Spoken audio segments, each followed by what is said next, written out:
তো বলি এক মানে 1000 জনের সাথে 1000 বার সেক্স করার থেকে, সহবাস করার থেকে ভালো, মানে এটা যদি ফ্যান্টাসি হয়, মানে এটা যদি ফ্যান্টাসি হয় যে 1000 জনের সাথে 1000 বার সেক্স করবো, এটা একটা ফ্যান্টাসি। এটা যদি ফ্যান্টাসি হয় তাহলে একজনের সাথে 1,00,000 বার সেক্স করবো, এটাও একটা ফ্যান্টাসি হতে পারে, ঠিক আছে? তো আমার মনে হয় একজনেতে আসক্ত হওয়াটাই বেশি দরকার। তো তাই না? একজনের সাথে 1,00,000 বার করবো, এটা টার্গেট, এটা ফ্যান্টাসি হোক। 1000 জনের সাথে 1000 বার করাটার কোনো ফ্যান্টাসি, কোনো আমার কাছে আমার মনে হয় না কোনো ফ্যান্টাসি, এটার মধ্যে কোনো ফ্যান্টাসি আছে বলে। তো সেটা কিছু মানে আমি বলছি না যারা করে সেটা তাদের হয়তো, কিন্তু আমার মনে হয় না এটা কোনো ইয়ে। তো যার একবারে স্যাটিসফ্যাকশন হবে না তার 1000 বারেও হবে না, এটাই হচ্ছে ঘটনা। যাই হোক, তো সব গুলি মারো। আমি কয়েকদিন ধরেই ভাবছিলাম যে ভিডিও বানাবো, কিন্তু বানাতে পারছিলাম না। আসলে ভাবছিলাম যে চটজলদি ভাইরাল হওয়ার জন্য 5-6টা বোধহয় বিয়ে করতে হয়, ওই জন্য এরকম কিছু ব্যাপার আছে। কী বলবো আর তোমাদেরকে। যাই হোক, আমি প্রচণ্ড গরম পড়ে গেছে, আর তার মধ্যে একটু ব্যস্তও ছিলাম, ঈদ মার্কেট ছিল। তো যাই হোক, তো কে কেমন হালিম সিমাই সব খেলে বলো? আমরা তো খেয়েছি, হালিম খেয়েছি, একদিন বিরিয়ানি খেয়েছি, রেজালা খেয়েছি, রুটি খেয়েছি, মানে সেই যেটা সাদা সাদা চালের রুটি হয় না, ওটা খেয়েছি। আর কি খেলাম, সিমাই খেয়েছি, হালিম খেয়েছি, মাটন হালিম। আর দারুণ দারুণ দারুণ বেশ হয়েছে খাওয়া দাওয়া। তো ওই কয়েকদিন সত্যি বলতে ওই সব নিয়ে একটা ভিডিও বানানোর জন্য একটা এফোর্ট দরকার, একটা সময় দরকার। তো আমি সেটাও পাচ্ছিলাম না, খাবার ছেড়ে কাজ, ঘরের কাজ, তাই। তো আমার মতে বললাম না, যে খাওয়ায় যে পড়ায়, তো মনে হয় তার সাথেই সবটা করা উচিত। এটা পুরুষের ক্ষেত্রেও, যদি পুরুষকে বাড়ির বউ রান্না বান্না করে সব কিছু দেখে, তো তার সাথেই সবটা করা উচিত। ভালো সময়টাও তার সাথে কাটানো উচিত, খারাপ সময়টাও তার সাথে কাটানো উচিত। তো একজন মহিলার ক্ষেত্রেও তাই, ভালো সময়ও যার সাথে কাটাচ্ছ, খারাপ সময়ও তার সাথে কাটাও। আর এই ব্যাপারটা আমি খুব অদ্ভুত লাগলো যে এটাও নাকি ফ্যান্টাসি হতে পারে। কীরকম ফ্যান্টাসি আমি জানি না, মানে যেটা আমার মাথায় মাথায় আমি আলোচনা করছিলাম বেসিক্যালি। তা জানি না আমি কি বলবো, আমার এটাকে মানে মানে বলাটা ঠিকই না, কিন্তু কেমন লাগছে না এই জিনিসটা, একটু অদ্ভুত কানে খটকাচ্ছে এখনও। মানে ফোন খুললেই খালি 5টা বিয়ে, একাধিকের সাথে সেক্স করা বা সহবাস করা, ফ্যান্টাসি, হ্যান ত্যান। বাবা যাই হোক, আমাদের কি বাবা, আমরা মিডল ক্লাস, আমাদের তো বোধহয় 19 থেকে 20 হলে কি বলবো আর কি বলবো, 19 থেকে 20 হলে নিজেদেরকে খারাপ লাগে, নিজের বিবেকের কাছে খারাপ লাগবে, এরকম ব্যাপার।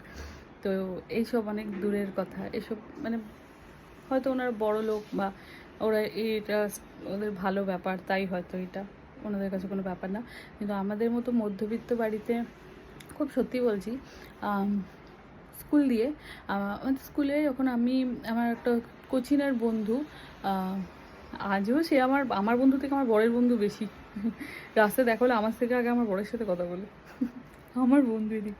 তো যেহেতু স্কুলে পড়তাম, তো কোচিনে, তো কী হতো, ও আমার দাদা টাইপের, মানে সত্যি আমাদের সময় যে টিউশনে যেসব ছেলেমেয়েরা পড়তাম, ছেলেগুলো আমাদের দাদা হয়ে গেছিলো।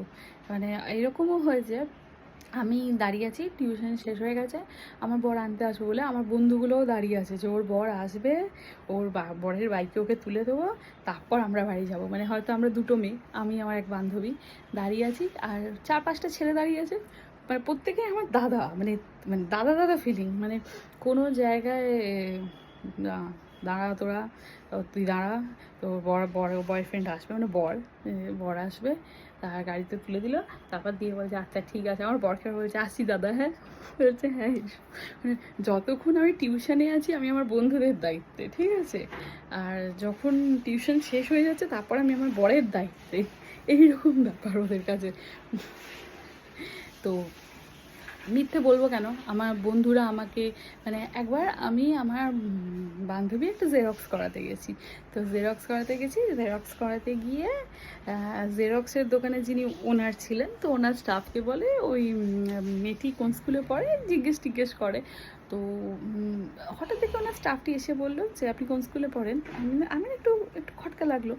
আবার ভাবছি নোটস জেরক্স করাতে গিয়ে জিজ্ঞেস করতেই পারে, না যথারীতি আমি আমার বান্ধবী বলে দিয়েছি। তারপরের দিন আবার জেরক্স করাতে গেছি, করতে বলছে আমার যিনি মালিক আছে ওনার বোধহয় আপনাকে ভালো লেগেছে। তো আমি না জাস্ট কিছুক্ষণের জন্য না ভাবছি জেরক্সটা করিয়ে নিয়ে চলে আসি। এবার এবার ওইখানেই একটাই জেরক্সের দোকান ছিল, ঠিক আছে, ঘটনাটা বলছি দাঁড়াও। ওখানে ওই একটাই জেরক্সের দোকান ছিল, একটাই জেরক্সের দোকান ছিল বলে যেতে হতো। তারপরের দিন আমি স্কুলে গিয়ে আমার বান্ধবীদের সবাইকে বলেছি। তা বলতে আমার মানে আর ওই জেরক্সের দোকানে আমার বন্ধুগুলো একা যেতে দিয়ে দেবো না। গিয়ে বলছে ওর বয়ফ্রেন্ড আছে, তার সাথে ওর বিয়ে ঠিক হয়ে গেছে। মানে বন্ধুগুলো গিয়ে বলেছে প্লিজ তুই একা ওই দোকানে যাবি না। মানে আমি গেছি একটা জেরক্স করাতে, গেছে আমার সাথে প্রায় না করে 15 জন। তো সেরকম ঘটনা।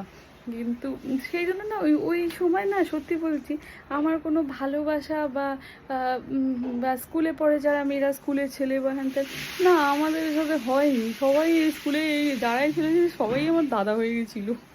তো খুব খুব আজও পর্যন্ত তারা প্রচণ্ড দায়িত্ববান, মানে অ্যাজ এ বন্ধুদের ক্ষেত্রে প্রচণ্ড দায়িত্ববান, মিথ্যে বলবো কেন।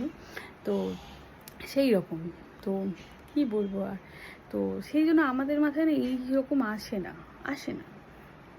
তো যাই হোক, তারপর ইভেন হ্যাঁ যেটা কথাটা বলছিলাম, ওরা আমাকে দিতে গেছে সেইটা কেউ দেখে আবার বলেছে যে ওকে দেখলাম অনেকগুলো ছেলের সাথে কথা বলতে। তো অনেকগুলো ছেলে কারা সেটা দেখলো না, আগে ছেয়ে গেল অনেকগুলো ছেলে। তো ছেলেগুলো কারা আজও বোধহয় রাস্তায় দেখা হলে ওই প্রতিটা ছেলেই মানে যেখানে ছেলে মেয়ে বলা হচ্ছে আজও তারা আমার মানে কি বলবো দাদা কাম বন্ধু, এটাই সত্যি কথা। মানে আজও স্টিল নাও টুডে আজও।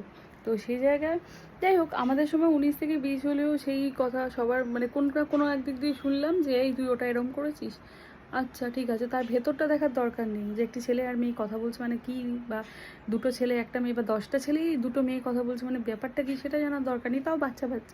কিন্তু আগে এরকম হতো, কিন্তু এখন দেখছি ঘটনা উল্টে গেছে। যাই হোক ভিডিওটা বড় হয়ে যাচ্ছে। তো সেই আর কি বাবা, আমি নিজের ভাবি ভালো, ঠিক আছে। আর যারা ভালো বেসিক্যালি তাদের কিন্তু কোনো নেই, কিন্তু এদেরকেই বেশি লোক লাইক সাপোর্ট করবে, যে যত খারাপ করতে পারবে এরকম কেচ্ছা করতে পারবে, মানে লোকের চোখ ওয়াশ করাতে হবে আমি ভালো, কিন্তু ভেতরে আমার পুরো একদম মানে ড্যাশ মেরে রেখে দেবো, ঠিক আছে। তো লোকের চোখে ওয়াশ করতে হবে আমি ভালো, কিন্তু আমাদের ঘটনাটা কী হচ্ছে মানে আমরা যদি এরকম স্পষ্ট কথা বলি একটু এইরকম, তো লোকের চোখে আমরা খারাপ। তো বেসিক্যালি আমাদের চরিত্রর মানে কি বলবো মানে ধার কাছ দিয়ে তাহলে কোনো মানুষ আসতে যাবে মানে খুব কম মানুষ আসতে পারবে, এটাই সত্যি। ঠিক আছে চলো। আর হ্যাঁ গুড মর্নিং, দেখো কী অবস্থা, চান করবো গো।